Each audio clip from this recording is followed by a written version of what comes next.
Hello అండి, మీకు ఒకటి చూపిస్తానండి. ఇదిగోండి ఇక్కడ మూటలాగా కనిపిస్తుంది. ఏంటా అని అనుకోకండి. మా అబ్బాయి హాస్టల్ నుంచి ఇంటికి వచ్చినప్పుడల్లా ఇలాగా నా చున్నీలన్నీ కట్ చేసి అందులో బాల్ పెట్టి క్రికెట్ ఆడుతూ ఉంటాడండి. ఇలా పైకి కడతాడనమాట. పైన సూరికి కట్టి కింద బ్యాట్ ఎట్టి కొడతా ఉంటాడండి. తనకి పిచ్చ అనమాట క్రికెట్ అంటేని. అలాగే ఇక్కడ మెస్ అయితే మా తమ్ముడు చిన్న మంచం మీదకి తెచ్చుకున్నాడండి. ఆన్లైన్లో బుక్ చేశాడు. బుక్ చేస్తే అది కాస్త పెద్ద మంచం మీదకి వచ్చేసింది అనమాట. తనకి పనికిరాక పక్కనైతే పడేసాడు. నేనైతే తెచ్చుకున్నాను. నాకు ఎప్పటి నుంచో ఒక ఇష్టం అనమాట ఇలాంటి మెస్ వాడాలని. ఈ మెస్ తెచ్చుకుని దగ్గరగా 3 నెలలు అయితే అయిందండి. ఇది బాగా మురికి పట్టేసి ఉంది. ఆ 3 నెలలు కూడా పక్కనే పెట్టాను నేను కూడా వాడకుండాని. ఇప్పుడు దీన్ని సబ్బు పెట్టి బ్రష్ పెట్టి నీట్గా అయితే చేయాలనుకుంటున్నాను. చూసారు కదా, ఇలాంటి మెస్లు అంటే నాకు చాలా ఇష్టం అండి.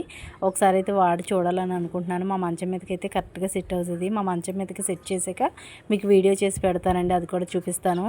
నాకు ఇలాంటివి అయితే ఇంట్రెస్ట్ అండి. మీలో ఎంతమందికి ఇలాంటి మెస్లు అంటే ఇంట్రెస్టో నాకు కామెంట్ చేసి చెప్పండి. అలాగే వీడియో కనుక నచ్చితే లైక్ చేసి సబ్స్క్రైబ్ చేసుకుని సపోర్ట్ చేయండి ప్లీజ్.